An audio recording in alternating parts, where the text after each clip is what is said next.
তো এবছর যদি ওয়েদার ভালো থাকে, আশাবাদী যে 10 থেকে 12 লক্ষ টাকা আমরা এখান থেকে বাজারজাত করে পাবো বিঘাপতি। আমি মূলত কৃষি নিয়ে কাজ করি।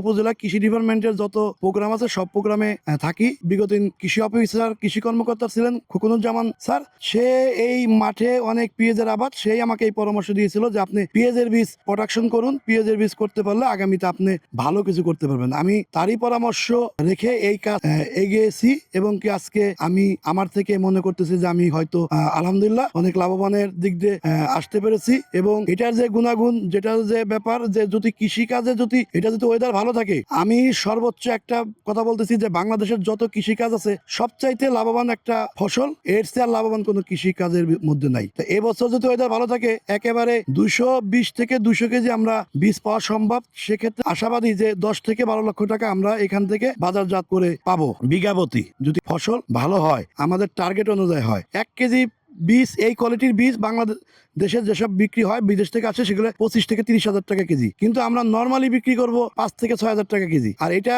কৃষকরা এখনই আমাদের কাছে আগা অর্ডার দিচ্ছে যে আমার 2 কেজি লাগবে, কেউ 5 কেজি লাগবে। তা আমরা অটোমেটিক্যালি একটা হিসেব করছি, যদি সেইভাবে আমরা ফলন পেয়ে থাকি তাহলে আমরা 10 থেকে 12 লক্ষ টাকা আমরা বিঘে বিক্রি করতে পারবো, যদি ওই টার্গেটে আমরা পৌঁছাতে পারি।